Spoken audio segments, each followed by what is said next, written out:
दोस्तों agriculture mastermind classes में आपका स्वागत है। मैं बीरबल दाकर। आज हम अगले क्लास में आज क्या पढ़ रहे हैं, पृष्ठीय एवं भूमिगत जल निकास नालियों के बारे में। तो जल निकास कितने तरीके से किया जा सकता है, तो लगभग 2 तरीके से किया जा सकता है। या जल निकास की विधियां कितनी हो सकती हैं, तो 2 तरह की। कौन कौन सी? एक तो सतह पर ऊपर केवल मेड़ को काट दो और पानी निकल गया, और एक वह होता है जब पानी निकलने की जगह नहीं है काट करके, तो गर्मियों के दिनों में हम लोग पाइप गाड़ देंगे ज़मीन के अंदर और नल्ले में जाकर निकाल देंगे। कहाँ निकाल देंगे? नल्ले में जा करके पाइपों को छिद्रित कर देते हैं और इतनी गहराई पर करीबन गाड़ करके उसके ऊपर पत्थर और कंक्रीट और डाल करके बंद कर देते हैं ज़मीन के अंदर। ठीक है, तो वो होती हैं भूमिगत नालियाँ। कौन सी होती हैं? भूमि अंडरग्राउंड। और जो होती हैं सरफेस ड्रेन्स। क्या होती हैं? सरफेस ड्रेन्स होती हैं, और ये अंडरग्राउंड होती हैं। तो इन दोनों में क्या अंतर है, ये प्रश्न आता है ना? क्या आता है? ये प्रश्न आता है कि पृष्ठीय नालियों और भूमिगत नालियों में क्या अंतर है। तो बहुत सरल तरीके से समझेंगे कि नंबर 1 कि भूमि की सतह पर बनाई जाती हैं। क्या बनाई जाती हैं? भूमि की सतह पर, यानी खेत में भरा पानी और अपन लोगों ने क्या लिया, एक कुदाली ली और फावड़ा लिया और उसको मिट्टी को ऐसे ऐसे किया और पानी निकाल दिया, चला गया पानी। तो कहाँ बनाई है? सतह पर। सतह को क्या बोलते हैं? सरफेस। सरफेस पर बनाई है। तो ये भूमिगत नालियाँ कहाँ बनाई जाती हैं? सतह पर बनाई जाती हैं। जबकि कौन सी वाली? ये वाली जो भूमिगत नालियाँ, जो पृष्ठीय नालियाँ सतह पर, पृष्ठीय नालियाँ कहाँ पर बनाई जाती हैं? सतह पर बनाई जाती हैं। और भूमिगत नालियाँ भूमि के अंदर बनाई जाती हैं। कहाँ बनाई जाती हैं? भूमि के अंदर बनाई जाती हैं। इनके लिए क्या करेंगे अपन लोग, जब सभी लोगों की फसल कट जाती है गर्मियों के दिनों में, तो वो गहराई से हम एक नली खुदवा लेंगे और उसके अंदर बढ़िया प्लास्टिक के पाइप या सीमेंट के पाइप या और भी हमारे पास पत्थर या बांस आदि का जो भी साधन है, खपरेल वगैरह इस तरह की लगा देते हैं और उसमें ऊपर से कंकड़ मिट्टी और भर के बंद कर देते हैं। तो अंदर उसमें क्या रहती है? वो खोखला रहती है और धीरे धीरे पानी सीपेज करके निकल जाता है। तो अब हम देखेंगे, तो भूमि की सतह पर बनाई जाती हैं पृष्ठीय नालियाँ और भूमिगत नालियाँ भूमि के अंदर बनाई जाती हैं। ठीक है, अब आता है प्रारंभिक लागत कम आती है। इन्हें बनाने के लिए एक व्यक्ति फावड़ा लेकर के और खुद बना देता है, किसान स्वयं ही बना लेता है, कोई दिक्कत नहीं आती है। तो कोई विशेष पैसा खर्च नहीं करना पड़ा। प्रारंभिक माने पहली बार। अब आता है दूसरी बात कि प्रारंभिक लागत अधिक आती है। अधिक का मतलब होता है कि सबसे पहले हम इंजीनियर बुलाएंगे, किधर को पानी को निकालना है, फिर पाइप लाएंगे, खुदाई कराएंगे, है ना, हिचैटी लाएंगे, तो बहुत सारा पैसा खर्च होगा। तो पहली बार लागत ज़्यादा लगेगी, तो इसको बोलते हैं प्रारंभिक लागत, है ना, अधिक लगती है। दूसरा प्रश्न आता है जल निकास तेज़ी से होता है। ये नालियाँ क्या होती हैं? खुली होती हैं। जैसे ही हमने काटा और पानी स्पीड से ढलान में निकल जाता है, तो ये क्या कहेगा? पानी तेज़ी से बहता है इसमें। लेकिन इनमें क्या होता है? पानी धीरे धीरे निकलता है। कैसे निकलेगा? धीरे धीरे धीरे धीरे, क्योंकि बूंद बूंद करके सीपेज होके टपकता है पानी। क्या होता है? धीरे धीरे टपकता है पानी, इसलिए इससे जल निकास धीरे धीरे होता है और इससे जल निकास कैसा होगा? तेज़ी से होता है। अब आता है इसमें, जब मिट्टी को काटेगा, जब पानी तेज़ी से जाएगा तो मृदा कटाव क्या होगा?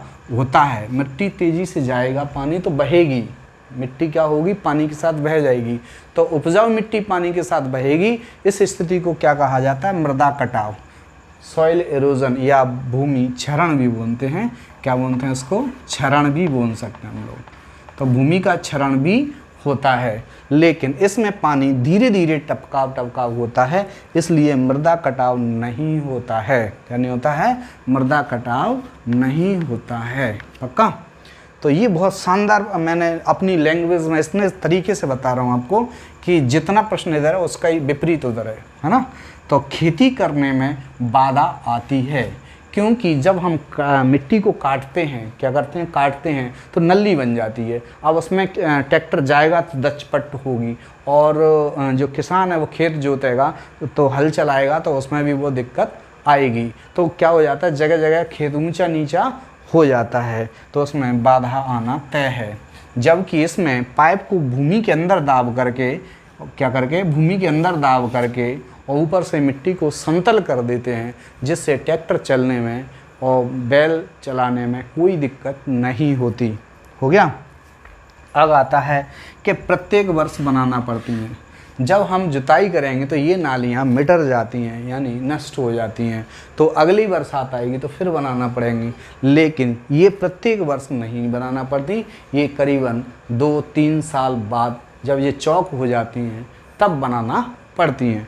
इस प्रकार से मैंने आपको करीबन कितने 6 अंतर आपको बता दिए हैं। तो इस हिसाब से हमें इसको याद करना है। तो फटाफट मेरे साथ रिपीट करें कि सबसे पहले भूमि पृष्ठीय नालियाँ भूमि की ऊपरी सतह पर बनाई जाती हैं, और भूमिगत नालियाँ प्रारंभिक कहाँ बनाई जाती हैं, अंदर बनाई जाती हैं ये, ठीक है। दूसरा आता है प्रारंभिक लागत इनमें कम आती है, पहले कम पैसे में काम चल जाता है, इनमें ज़्यादा पैसा लगता है।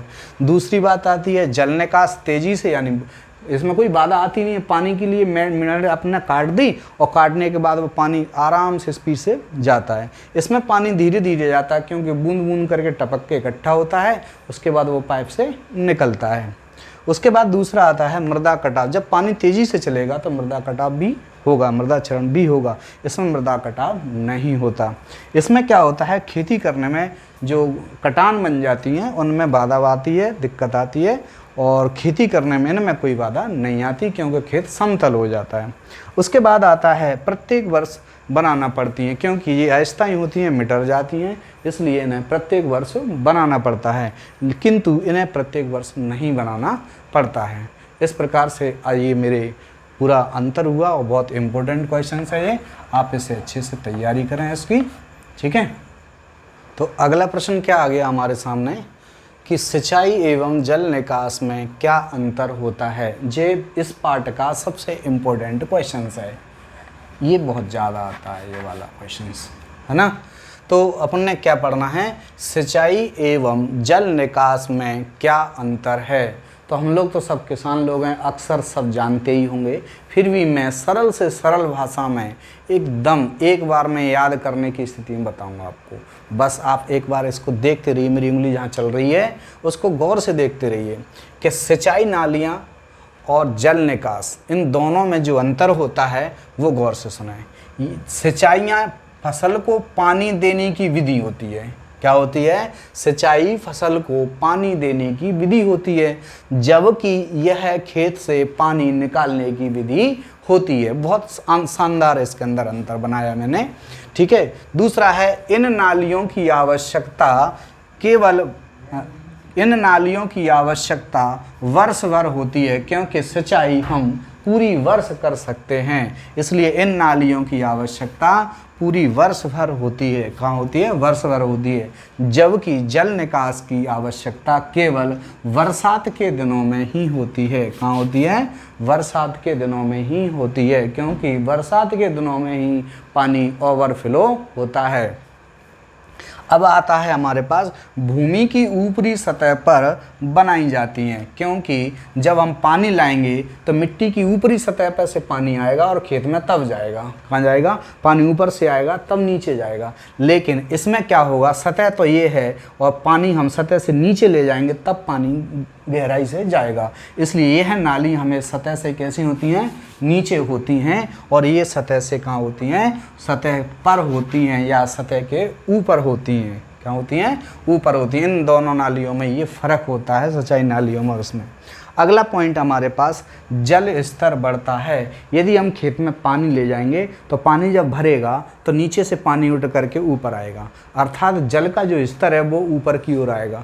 इससे क्या होगा, जैसे ही हम लोग पानी मिट्टी को काट देंगे तो ज़मीन में पानी नीचे जाने लगेगा, तो इससे जल स्तर क्या होगा, घटेगा। वही ये देखो शानदार अंतर है इसमें कि जल स्तर क्या होगा, बढ़ेगा, और जहाँ जल स्तर घटेगा। जल स्तर को फिर से समझ लो, यानी मैं खेत में पानी दूंगा तो पानी जाएगा तो नीचे से पानी भरते भरते भरते ऊपर की ओर आएगा, तो जल स्तर बढ़ रहा है, जल का जो स्तर है वो ऊंचा हो रहा है। लेकिन इसमें क्या होगा, जब पानी को कट करेंगे तो नीचे जाएगा, इसलिए तभी तो मिट्टी सूखेगी, तो इसमें पानी का जल स्तर नीचे होगा और इसमें जल स्तर हमेशा बढ़ेगा। अब आता है सिंचाई जल निकास घरेलू उपयोग में काम आ सकता है। जो सिंचाई कर रहे हैं वह पानी घर में प्रयोग कर सकते हैं, घर में प्रयोग कर सकते हैं, पीने में, नहाने में, सब में प्रयोग कर सकते हैं। लेकिन जो जल निकास का पानी होता है वह गंदा पानी होने के नाते इसका कहीं प्रयोग नहीं कर सकते। अगला है, इसमें फसल के लिए ये पानी आवश्यक होता है, सिंचाई वाला क्या होता है, ये फसल के लिए पानी आवश्यक होता है, और ये वाला जल निकास वाला पानी जो है फसल के लिए अनावश्यक होता है, इसलिए इसे खेत से बाहर निकालना होता है। इस प्रकार से मैंने आपको ये अंतर बता दिए। तो एक बार बहुत फास्ट, मैं जितना बोलता जाऊंगा आप उतने ही बोलते चले जाएं, एक बार में फिर से याद हो जाएगा। जरा देखो एक बार में, ये काई की विधि है, फटाफट बताएं, बोलो बोलो, काई की हैं, सिंचाई की, ये पानी देने की विधि है, जबकि ये खेत से पानी बाहर निकालने की विधि है। दूसरा, इन नालियों की आवश्यकता वर्ष भर होगी, सिंचाई वर्ष में जब ज़रूरत है तब की जा सकती है, लेकिन हमारे पास ये पानी निकालने की तो तभी ज़रूरत होगी जब पानी खेत में भरा होगा। अगला है हमारे सामने, भूमि की ऊपरी सतह पर बनाई जाती हैं ये, यानी जब पानी को ले जाएंगे तो क्या बनाना पड़ती है ऊपर, क्या बनाना पड़ती है ऊपर, लाइन बनाना पड़ती है ना। तो उस लाइन में पानी जाता है ऊपर, तो उस लाइन को ऊपरी सतह पर बोलेंगे, और इसमें नाली खोदना पड़ती है, इसलिए इसमें ये नीचे बनाई जाती हैं। हमेशा ये सतह के ऊपर बनाई जाती हैं और ये हमेशा सतह से नीचे बनाई जाती हैं। जल स्तर, जब पानी जाएगा खेत में तो जल स्तर बढ़ेगा, इससे जल स्तर क्या होगा, घट जाएगा। अगला है हमारे पास सिंचाई जल घरेलू प्रयोग में, जब खेत से, जब बोरवेल से या कुएं से जब पानी दे रहे होंगे तो उस पानी का प्रयोग घर में भी कर सकते हैं, लेकिन इससे निकला हुआ गंदा पानी कोई प्रयोग में नहीं आएगा। अगला पॉइंट हमारे सामने है, सिंचाई वाला पानी फसल के लिए उपयोगी है, लेकिन ये अनुपयोगी था, इसलिए इसे खेत से बाहर निकाला। इस प्रकार से याद हुआ कि नहीं, ठीक है। अब हम देख रहे हैं अगला प्रश्न क्या है कि जल निकास की प्रणालियाँ, प्रणाली बोले तो सिस्टम, इसको ध्यान देना कि विधि, क्या विधि यानी मेथड्स और प्रणाली दोनों में अंतर होता है, कि विधि नहीं बता रहा हूँ मैं इस समय आपको, क्या बता रहा हूँ, प्रणालियाँ बता रहा हूँ। तो इसमें देखना ध्यान से पेपर में कि विधि पूछी गई हैं या प्रणालियाँ पूछी गई हैं। यदि विधि पूछी जाएँ तो ये बताना है कौन सी, सतही वाली और भूमिगत वाली। सतही वाली में स्थायी और अस्थायी होंगी, और भूमिगत में क्या होंगी कि कौन कौन सी होंगी, ट्रायल ड्रेन्स होंगी, स्टोन ड्रेन्स होंगी, पाइप ड्रेन्स होंगी, ये ड्रेन्स होंगी अलग अलग। तो मैं केवल यहाँ पर वो विधि ना बताते हुए क्या बता रहा हूँ, प्रणालियाँ। इन प्रणालियों को हम गौर से देखेंगे, मैंने आपको बढ़िया से चित्र बना के समझाऊंगा कि है क्या। मान लेते हैं हमारा एक खेत है और उसमें पानी भर गया है, तो खेत की जो मेड़ है वन साइड है, तो हम लोग कैसे पानी निकलेगा। तो पानी क्या होता है, इसमें मनुष्य ज़्यादातर हस्तक्षेप नहीं करता है, पानी अपने आप जहाँ से ढलान मिलता है तो घूम फिर के वो पानी का निकल जाता है जहाँ पर ढलान होता है, तो ऐसे आके पानी और मुख्य नाली में निकल जाता है। ये कौन सी नाली है, मुख्य नाली है। तो फिर ये कौन सी नाली है, सहायक नाली है। कौन सी है, सहायक नाली हैं। तो इस प्रकार से ये प्रणाली बनाई जा सकती हैं। उसके बाद हमारे पास आता है दूसरी बारी, हेरिंगबोन प्रणाली। हेरिंगबोन प्रणाली, देखो हेरिंग का मतलब क्या होगा, बोन का मतलब क्या होगा, यदि ये चीज़ याद हो जाए तो ये समझ में आ जाएगी। पहली बार तो ये देखें, देखो ऐसा बन रही है, जो एच है तो एच से याद रख लेना कि एच जैसी बनी होती हैं, ये कैसी बनी होती है, एच है। और बोन माने क्या होती हैं, हड्डियाँ होती हैं। तो हेरिंग बोन्स यानी हमारी जो खड़क होता है वो उस तरह की दिखाई दे रही है। तो इसमें क्या होता है, मुख्य नाली बीच में बनाई जाती है। इसमें मुख्य नाली कहाँ बनाई गई थी, वन साइड में बनाई गई थी। इसमें मुख्य नाली वन साइड में नहीं है, बीच में है। और सहायक नालियाँ कहाँ हैं, सहायक नालियाँ दोनों तरफ होती हैं। कहाँ होती हैं, सहायक, इसलिए इसको क्या बोला जाता है, हेरिंगबोन प्रणाली। ठीक है। अब आता है दूसरा, इसमें क्या होता है, गिरडॉन्स, पानी वन साइड गिरेगा, लेकिन इसमें अपने आप नहीं बनाएगा, हम ढलान बनाएंगे, इसलिए सीधी नालियाँ बनती हैं ये। तो पानी ऐसे आएगा और मुख्य नाली में मिल जाएगा और कहाँ चला जाएगा, ये बाहर चला जाएगा।